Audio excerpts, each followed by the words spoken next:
اور آزاد انسان کی پرواز اوپر ہوتی ہے. تو یہ یاد رکھیں کہ جو حقیقی آزادی ہے، ایک تو انگریزوں سے ہم نے آزادی لی. ابھی 23 مارچ گزرا ہے کل. 23 مارچ میں کیا ہوا کہ بہت بڑا ایک خواب، ایک ریزولوشن پاس ہوئی یہی مینار پاکستان میں، جس کو پہلے منٹو پاک کہتے تھے، کہ ہم نے ایک مسلمانوں کے لیے ایک ایسی ریاست بنانی ہے جو ان اصولوں کے اوپر کھڑی ہوگی جس کے اوپر پہلی مسلمانوں کی ریاست مدینہ میں قائم کی گئی تھی. اور سب سے پہلے جو قائد اعظم ہمارے لیڈر تھے وہ سب سے بڑے کانسٹیٹیوشنسٹ تھے، وکیل تھے، قانون کی بات کرتے تھے. تو آج میں صرف آپ کو بتانا چاہتا ہوں کہ جو پاکستان میں ہو رہا ہے، ہمارے سارے مسئلے اس لیے ہیں کہ طاقتور اس ملک کے قانون کو نہیں مانتا، وہ اپنے آپ کو قانون سے اوپر سمجھتا ہے، اور اس کی وجہ سے ہم آزاد نہیں ہیں، ہم غلام قوم ہیں. آزاد قوموں کے اندر کبھی بھی کوئی آئین توڑ نہیں سکتا. پاکستان کا آئین، پاکستان کے 5 سپریم کورٹ کے ججز واضح طور پہ کہتے ہیں کہ 90 دن میں الیکشن ہونا ہے، کیونکہ یہ آئین کہتا ہے. سپریم کورٹ کا کام ہوتا ہے آئین کو امپلیمنٹ کرنا. وہ اناؤنس کرتے ہیں، الیکشن اناؤنس ہو جاتا ہے 30 اپریل کا. کل بیٹھ کے فیصلہ ہوتا ہے، الیکشن کمیشن کہتی ہے کہ نہیں جی، ہم نے تو، ہمارے پاس پتہ نہیں پیسے نہیں ہیں یا پتہ نہیں سیکیورٹی نہیں ہے، اور ہم 8 اکتوبر پہ چلے گئے. تو یہ آزاد قوموں میں یہ ایسا نہیں ہو سکتا. میں جو آپ کے پاس آج یہ بات کرنے آیا ہوں، میں آپ کو سمجھانے آیا ہوں، یہ ہوتا ہے جب قوم غلام ہوتی ہے. کیونکہ جس ملک پہ آئین نہیں ہوتا اور قانون نہیں ہوتا، وہ ملک غلام بن جاتا ہے. اپنے ہوتے ہوئے ہیں پاکستانی اوپر، لیکن ہم غلام ہیں، ہم آزاد نہیں ہیں. اور یہی رکاوٹ بنی ہوئی ہے ہماری پرواز میں. ہم آج بیکاریوں کی طرح پیسے مانگ رہے دنیا سے، دنیا میں ذلیل ہو رہے ہیں. آج ذرا دیکھیں کہ حالات کیا ہیں اس ملک کے، کہ 11 مہینے سے جب سے حکومت آئی ہے امپورٹڈ، جو ہمارے اوپر مسلط کی گئی ہے، آج 6 اب تک لوگ آٹے کی لائنوں کے اندر کھڑے مر گئے. آج یہ حال ہے کہ پاکستان کی تاریخ میں وہ مہنگائی آئی ہے، اور یہ سارے ان کی پہلے سٹیٹمنٹس دیکھیں، ایک ہی چیز یہ کہتے تھے کہ جی عمران خان نے بڑی مہنگائی کر دی. آج پاکستان کی تاریخ کی سب سے زیادہ مہنگائی ہے، جس کو SPI کہتے ہیں، جو سینسٹیو پرائس انڈیکس ہے. اس کا مطلب کیا ہے کہ جو کھانے پینے کی چیزیں ہیں جو سینسٹیو ہیں، جس پہ ایک گھر میں خواتین جانتی ہے کہ وہ کچن کے لیے انہوں نے چیزیں خریدنی ہیں، آٹا، یہ سارے آج 47% پہ پہنچ گیا ہے. 47% پہ SPI پہنچ گیا، یعنی پاکستان کی تاریخ میں سب سے زیادہ مہنگائی ہے. جب ہمارا ملک بھی ٹوٹا، جب یہاں زلزلے آئے، یہاں سب کچھ ہوا، یہاں ہر کچھ ہوا، لیکن اس طرح کی مہنگائی نہیں آئی. ہمارے دور میں کرونا آیا، ساری دنیا کے اندر مہنگائی تھی، اس طرح کی مہنگائی پاکستان میں کبھی بھی نہیں آئی. اور آج جو آٹا، جو بنیادی ضروریات ہے ہر گھر کی، آٹا جو ہمارے وقت پہ 55 روپے کلو پہ تھا، آج کنٹرول ریٹ پہ 115 پہ ہے، اور بازار میں مل رہا ہے 155 روپے پہ. کون سی قیامت آ گئی کہ اتنے 11 مہینے میں آٹا آسمانوں پہ پہنچ گیا. تو یہ کس کو افیکٹ کرے گا؟ یہ عام لوگوں کو افیکٹ کرے گا. تو یہ کیا ہو رہا ہے؟ یہ اس لیے ہو رہا ہے کہ ہمارے ملک کے اندر انصاف نہیں ہے. جو بھی بڑا چوری کرے، جو بڑا ڈاکہ مارے، اس کو NRO مل جاتا ہے، یا بڑے بڑے کارٹلز بنے ہوئے ہیں، مل کے قیمتیں اوپر کر کے پیسہ بنا دیتے ہیں، ان کو پکڑ نہیں سکتا ہمارا قانون. ساری عوام غلام بنی ہوئی ہے تھوڑے سے طبقے کی، جو جب چاہے جو مرضی کر دے. تو میں سب سے پہلے تو یہ جو آئین کے اوپر آتا ہوں، کہ جو انہوں نے آئین کے اوپر واردات کی ہے کہ جی ہم 8 اکتوبر پہ چلا گیا الیکشن. مجھے یہ بتائیں کہ کون آج گارنٹی کرے گا کہ 8 اکتوبر کو الیکشن ہوگا یا نہیں ہوگا؟ جب یہ وجہ دے دی کہ جی آج پتہ نہیں پیسے نہیں ہیں یا جو بھی ہے، سیکیورٹی، کوئی بھی بہانہ تو کوئی بھی مار سکتے ہیں، تو کیا گارنٹی ہے کہ 8 اکتوبر کو یہ نہیں ہوگا؟ کون بتائے گا کہ، کون فیصلہ کرے گا کہ جی اب الیکشن کروانے کا ماحول ٹھیک ہو گیا؟ یہ کون فیصلہ کرے گا؟ جو ہم یہ اب اس کے اوپر میں اپنی ساری لیگل کمیونٹی کو آج کہہ رہا ہوں، میں اپنے سارے وکلا کو کہہ رہا ہوں، میں اپنے سارے ججز صاحبان کو بڑے ریسپیکٹ فلی کہہ رہا ہوں کہ یہ ہے وہ ڈیفائننگ مومنٹ پاکستان کی تاریخ کا۔ اگر اس وقت ہم نے یہ آئین کا قتل ہونے دیا، یہ رکنا نہیں ہے پھر کہیں۔ سب کو یاد ہونا چاہیے کہ ایک دفعہ کہا تھا میں 90 دن میں الیکشن کروا دوں گا، اور اس کے بعد 11 سال تک ایک آمریت کے ملک اس پہ پڑا رہا تھا۔ تو آج بھی اگر ہم یہاں سے ہٹتے ہیں، یہ پھر رکنے نہیں لگی بات۔ اور میں ساری قوم کو آج کہہ رہا ہوں، آزاد قوم وہ ہوتی ہے جدھر قانون کی حکمرانی ہوتی ہے، رول آف لا ہوتا ہے۔ جس ملک میں رول آف لا نہیں ہے، وہاں طاقتور کمزور کے اوپر حاوی ہو جاتا ہے۔ کسی بھی، اب میں آپ کو مثال دیتا ہوں، دیکھیں اپنے آپ کے رشتہ دار ہوں گے، برطانیہ میں رہتے ہیں، امریکہ میں رہتے ہیں، یورپ میں رہتے ہیں، کبھی ان سے پوچھیں کہ کیا وہاں انہوں نے کبھی قبضہ گروپ کا نام سنا ہے؟ کبھی کسی کی پراپرٹی کے اوپر قبضہ ہوا ہے؟ کسی طاقتور نے کیا ہے؟ نہیں کر سکتا، کیونکہ قانون کا مطلب ہوتا ہے کمزور کو طاقتور سے اس کی حفاظت کرنا، اس کو تحفظ دینا۔ اس کو کہتے ہیں انصاف۔ جب حضرت عمر، حضرت ابو بکر، حضرت علی، ان کی پہلی سٹیٹمنٹ دیکھ لیں، جب وہ خلیفہ بنے پہلی سٹیٹمنٹ کیا تھی کہ کمزور اور طاقتور کو میں قانون کے سامنے ایک برابر کروں گا، یعنی انصاف قائم کروں گا۔ یہ بنیادی ضرورت ہوتی ہے قوم کی۔ انصاف ہی قوموں کو آزاد کرتا ہے۔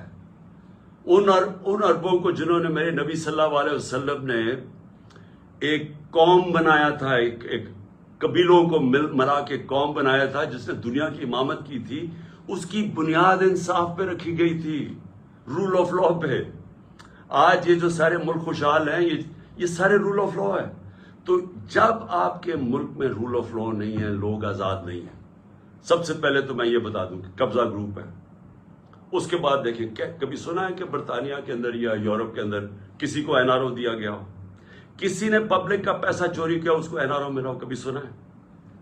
کبھی سنا ہے کہ جو آج تحریک انصاف کے ساتھ ہو رہا ہے؟ رات کو پولیس ہمارے لوگوں کے گھروں میں گھستی ہے۔ پہلے انہوں نے 25 میں کو یہ کیا، رات کے 2-2, 3-3 بجے لوگوں کے گھروں میں گھسے، وہاں لوگوں کو اٹھا کے لے گئے، وہ عورتیں تھیں ان کو ذلیل کیا، گالیاں نکالی پولیس نے۔ اب پھر وہی ہو رہا ہے۔ اب تک 1000 تحریک انصاف کے کارکنوں کو انہوں نے پکڑ لیا، چھاپے مارے ہیں۔ ابھی ملتان کے اندر وہ بیچارے افطاری پہ بیٹھے ہوئے تھے لوگ، پولیس نے افطاری پہ جا کے اٹھا کے لے گئے لوگوں کو۔ حسان نیازی میرا بھانجا ہے، باہر سے پڑھ کے آیا ہوا ہے، بڑی خواب دیکھتا ہے کہ پاکستان کے لیے وہ محنت کرنا چاہتا ہے، جان مارنا چاہتا ہے۔ اس کو جا کے پہلے تو اس کے پاس بیل تھی، اس کو اٹھا ہی نہیں سکتے تھے، اس کو پہلے اٹھایا، پھر اس کے اوپر کوئی انہوں نے دفعہ لگائی، کوئی FIR فیک لگا دی، کوئی پوچھنے والا نہیں۔ کسی مہذب معاشرے میں ایسے نہیں ہوتا۔ پھر اس کو انہوں نے جا کے ہیوملیٹ کرنے کی کوشش کی، ذلیل کرنے کی کوشش کی۔ وہی کپڑے اتارنے کا شوق ہے ان کو کہ کسی طرح اس کو ذلیل کریں، اس کو ماریں، مارا مورا۔ میں حسان نیازی اور سارے اپنے لوگوں کو بتانا چاہتا ہوں، دیکھیں ہمارا ایمان کا حصہ ہے کہ عزت اور ذلت اللہ کے ہاتھ میں ہے۔ جب یہ لوگ ایسے کرتے ہیں، یہ آپ کو ذلیل نہیں کرتے۔ یہ جو ظالم، جب یہ بزدل لوگ جیلوں کے اندر جب لوگوں کو مارتے ہیں اور یہ ٹارچر کرتے ہیں، یہ اپنے آپ کو ذلیل کرتے ہیں۔ ان کی زندگی میں ذلت لکھی ہوئی ہے، ان کو ادھر اور آخرت میں ان کو پوری سزا ملے گی اس کی۔ انگریز کے زمانے میں جب ہم غلام تھے انگریز کے، کبھی پولیٹیکل پرزنرز کو اس طرح ٹارچر نہیں کرتے تھے جو شہباز گل سے کیا، جو اعظم سواتی سے کیا، ننگا کر کے ان کو، جو میڈیا کے لوگوں سے کیا، جو جمیل فاروقی سے کیا، جو ہمارے سوشل میڈیا کے لوگوں کو پکڑ کے ننگا کر کے مارنا۔ یہ کوئی مہذب معاشرے میں ایسے نہیں ہوتا، آزاد ملکوں کے اندر یہ نہیں ہوتا۔ یہ صرف غلاموں کے ساتھ کرتے ہیں۔ اگر امریکہ نے کبھی کیا بھی تھا ٹارچر تو وہ دوسرے ملکوں میں جا کے کرتے تھے، اپنے ملک کے قانون کو اجازت نہیں دیتے تھے۔ گوانٹانامو اس لیے بنایا کہ وہ اپنے ملک سے باہر تھا، تو ادھر جا کے ان سے وہ چیزیں کرتے تھے جو اپنے ملک کے قوانین ان کو اجازت نہیں دیتے تھے، پرائے لوگوں سے بھی، فورنرز کو بھی اجازت نہیں دیتے کہ اپنے ملک میں ان کو ٹارچر کریں۔ ہمارے اپنے ملک میں جو پولیٹیکل پریزنس ہے اور جس طرح کا ان کو رویہ رکھا ہوا ہے، یعنی میں کبھی اپنی زندگی میں نہیں سوچتا تھا کہ ہماری ریاست اتنی نیچے گر سکتی ہے۔ اظہر بشوانی نوجوان ہے، وہ سوشل میڈیا کا، اس کو اٹھا لیا، ابھی تک نہیں پتا کدھر ہے وہ۔ اس کے ماں باپ کی مجھے میسج، اس کے بھائی بیچارے مجھے ملنے آئے، غائب کر دیا اس کو۔ کیا اس کا قصور ہے؟ خوف پھیلانے کے لیے کہ یہاں ریاست ایسی ہے کہ آپ کو کچھ بھی کر سکتی ہے، تاکہ سب ڈر کے گھر میں ڈر کے رہے سارے۔ شاہد حسین انگلینڈ میں کامیاب بزنس مین، ایک پاکستان کی درد رکھتا ہوا کہ جی میں ملک کے لیے کچھ کرنا چاہتا ہوں، وہ یہاں کام کر رہا تھا، اس کو کل اٹھا کے غائب کر دیا، پتہ ہی نہیں وہ کدھر ہے۔ 1000 کارکن ہمارا اس کو جیلوں میں ہے، اس میں سے ایک نوجوان ہے فہد، وہ اسپیشل چائلڈ ہے، وہ ضلع شاہ کی طرح، وہ بھی ایک کیا اسے ہم کہیں درویش ہے، وہ یعنی اسپیشل چائلڈ ہے، وہ ملنگ ہے۔ اس کی بہنوں کی میسیجز آ رہی ہیں کہ جی وہ 14 سے اس کو غائب کیا ہوا اٹھا کے، یہاں 14 یہ جو پورا قلعہ زبان پاک کا قلعہ فتح کرنے کے لیے جو 3 طرف سے حملہ ہوا تھا، اس کو اٹھا کے لے گئے۔ کسی پاکستانیوں کسی آزاد معاشرے میں ایسے نہیں ہوتا، یہ مقبوضہ کشمیر میں کر رہے ہیں ایسے، جو یہاں ہو رہا ہے مقبوضہ کشمیر کے اندر اسی طرح لوگوں کو اٹھا رہے ہیں وہاں، جو ہم ہر روز مذمت کرتے ہیں اور ہم کشمیریوں کے ساتھ اظہار یکجہتی کرتے ہیں، اس لیے کہ ان سے یہ ظلم ہو رہا ہے، فلسطینیوں سے یہ ہوتا ہے، یہ ہمارے سے ہو رہا ہے یہاں، اور ایسا ہو رہا ہے ایسا خوف پھیلانے کے لیے کہ سب ڈر جائیں۔ عامر مغل ہمارا کارکن ادھر اسلام آباد کا، وہ نہیں تھا گھر میں، اس کے بچے کو 11 سال کے بچے کو اٹھا کے لے گئے۔ کون سے ملک میں یہ ہوتا ہے؟ میں پھر سے پوچھتا ہوں کہ کون سے ملک میں یہ ہوتا ہے؟ میں آج اپنی عدلیہ کو بھی کہنا چاہتا ہوں، میں پھر اپنی لیگل کمیونٹی کو کہنا چاہتا ہوں، آپ کے اوپر اللہ نے بہت بڑی ذمہ داری ڈالی ہے، کیونکہ آپ کا کام ہے ہمارے ہیومن رائٹس کو پروٹیکٹ کرنا۔ اور اس کے بعد میں اپنے گھر کا میں آخر میں آتا ہوں اس لیے کہ عدالت میں نے آج جج صاحب کو عدالت میں بتایا، میں نے کہا آپ نے کہا تھا کہ میرے گھر اگر کوئی سرچ وارنٹ لینے آئے گا تو وہ آپ نے طے کیا کہ ایک ان کا کوئی ایس پی پولیس تھا اور ایک ہمارا آدمی، اور وہ اکٹھے سرچ کریں گے۔ ہم نے کہا بسم اللہ۔ 40 لوگوں نے دروازہ توڑ کے میرے گھر گھسائے، اور تب جب میں یہ بتا چکا ہوں، میں وہاں اسلام آباد تھا پیشی کے لیے، میری بیوی اکیلی دیندار خاتون جو دنیا میں جن کا واسطہ نہیں ہے، اپنی زندگی گزارتی ہے، وہ اکیلی یہاں سے دروازہ توڑ کے اندر گھسے۔ 40-50 پولیس والے کچھ چھتوں پہ چڑھ گئے، یہاں بےچارے جو لوگ ملے کچھ 4-5، ذرا دیکھیں وہ بےچارے ملازم، ان کو مار مار کے ان کی چیخوں کی آوازیں آ رہی ہیں، کسی کا بازو توڑ دیا پکڑ کے، ایک کو بیہوش کر کے وہ نالی میں پھینک کے چلے گئے۔ یعنی انسان تو چھوڑے، درندے بھی یہ نہیں کرتے۔ اور کس قانون کے تحت کیا؟ جب عدالت نے بتایا ہوا تھا کہ آپ جا ہی نہیں سکتے سرچ وارنٹ کے بغیر، اور سرچ وارنٹ میں بتایا کہ کیا ہوگا، 2 لوگ صرف آئیں گے یا 40-50 لوگ جو پولیس والوں نے کیا، لوٹ کے لے گئے، جو چیزیں ملی لے گئے، وہ بےچارے سرونٹ نوکروں کی جو ملازموں کی جو جگہ تھی وہاں چلے گئے، ان کی چیزیں لوٹ کے لے گئے۔ سوشل میڈیا کا لڑکا تھا، وہ اپنے کیمرے وہ لوٹ کے لے کے چلے گئے۔ یہ ہو رہا ہے اس ملک میں، یہ آزاد ملک میں نہیں ہو سکتا۔ یہ غلاموں کو ایسے ہوتا ہے جن کے بھیڑ بکریاں کو ہمارے کوئی رائٹس ہی نہیں ہے۔ اور اس کے بعد میں نے یہ بھی کہا کہ مجھے پتا کیسے چلا کہ یہاں ایک واردات ہونے والی تھی۔ پہلے تو مجھے جوڈیشل کمپلیکس کے اندر مارنے کی پورا پلان بنا ہوا تھا۔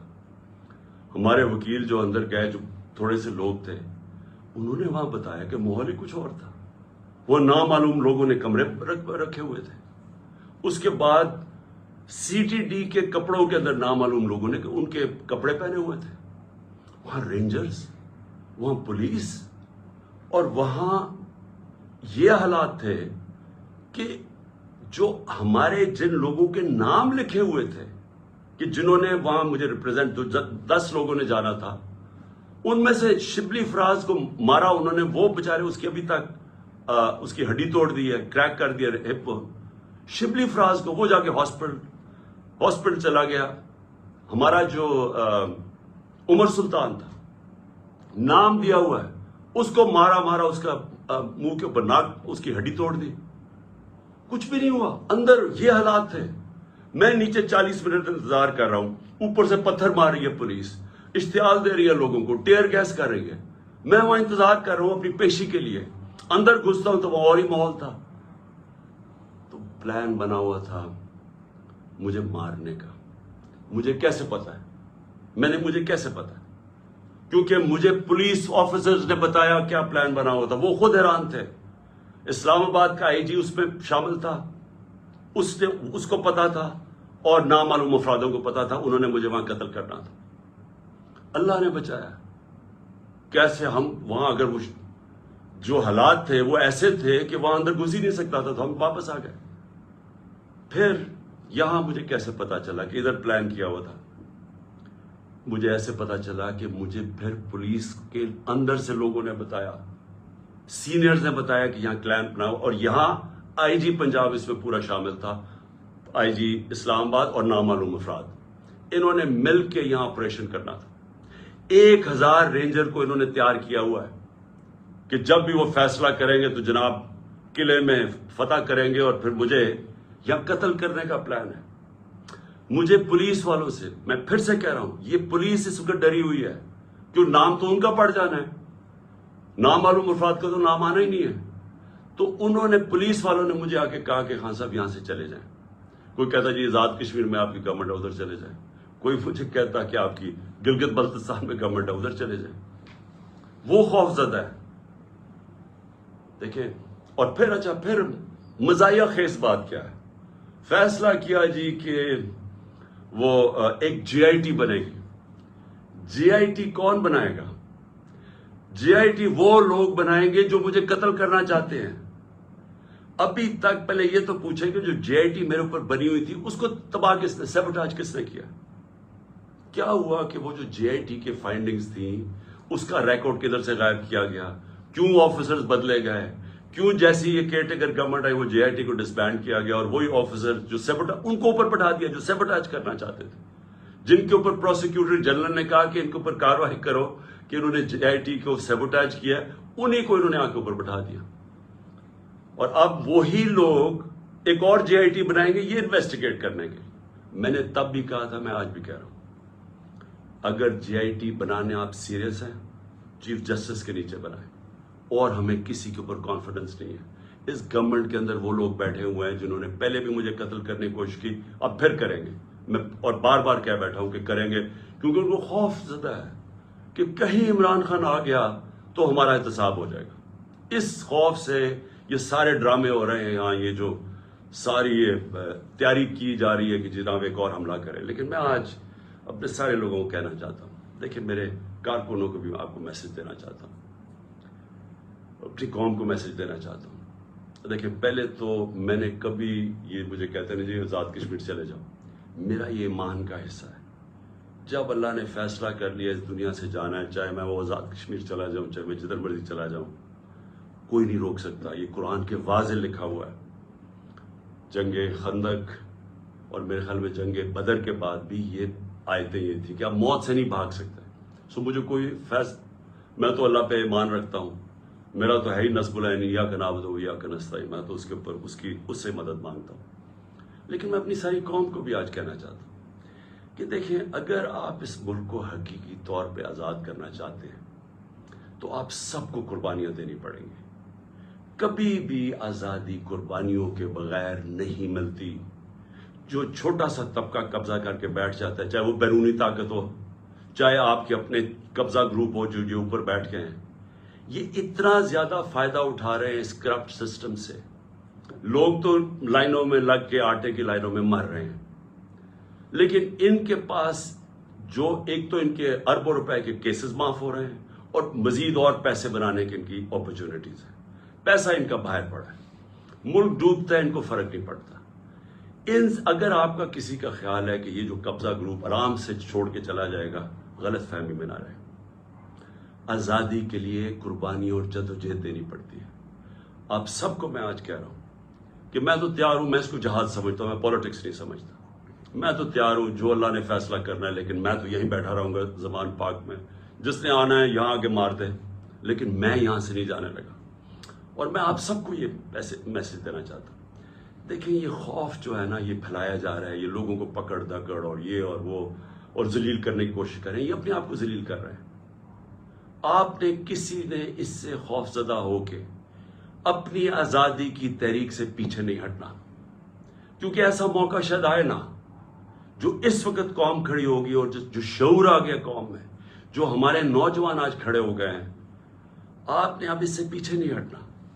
یہ تحریک ادھر پہنچے گی جدھر ہم اپنے آپ کو ایسے ایک وہ پاکستان بنے گا جدھر ہمیں کوئی خوف نہیں ہوگا کہ ہمارے اوپر کوئی ظلم کر سکے, جدھر ہمیں ساروں کو, کمزور سے کمزور کو پتا ہوگا کہ کسی نہ کچہری میں, نہ تھانے میں, نہ کسی پٹوار خانے میں کوئی اس کے اوپر ظلم نہیں کر سکتا. نہ کوئی نامعلوم افراد آ کے اس کو رات کو اٹھا لیں گے, کیونکہ ہم آزاد ہوں گے, کیونکہ قانون ہمیں پروٹیکشن دے گا.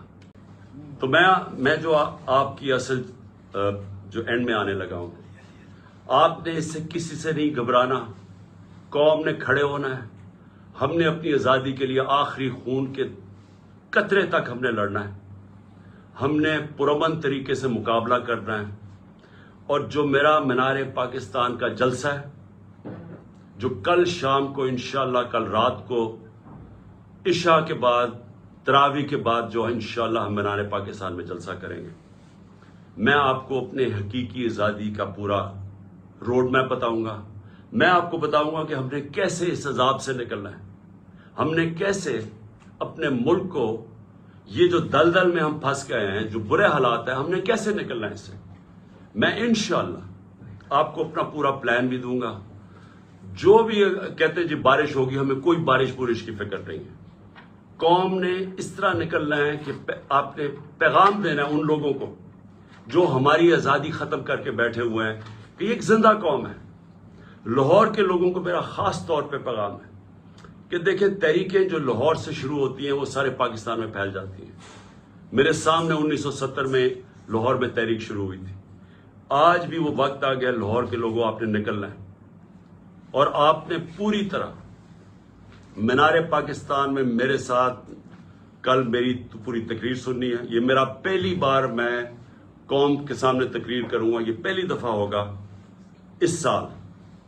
یہ اس سال کا میرا پہلا جلسہ ہوگا. اس میں چاہتا ہوں کہ آپ بھرپور طریقے سے شرکت کریں, اور آپ جو میں آپ کو روڈ میپ دینے لگا ہوں حقیقی آزادی کا, اور ہم نے کیسے اپنی معیشت کو اس دلدل سے نکالنا ہے, آپ نے سب نے آ کے اور اس میں شرکت کرنی ہے. سارے لاہور کو میں پھر کہہ رہا ہوں, انہوں نے ہر قسم کی رکاوٹیں ڈالی ہیں. یہ پکڑ دکڑ بھی لوگوں کی اس لیے کر رہے ہیں کہ لوگ تاکہ ڈرے, تاکہ لوگ آئے نہ, تاکہ ہمارے کارکنوں کو پکڑیں گے تو لوگ پہنچیں گے نہیں. کوئی فرق نہیں پڑتا. آپ نے اس ظالم اور اس وہ سوچ جو ملک کو سمجھتی ہے کہ ہم بھیڑ بکریاں ہیں, اس کو شکست دینے کے لیے آپ نے سب کل نکلنا ہے. اور انشاءاللہ تراویح کے بعد رات کے 9 بجے انشاءاللہ پھر ہم آپ سب سے مینار پاکستان میں ملاقات ہوگی. پاکستان زندہ باد.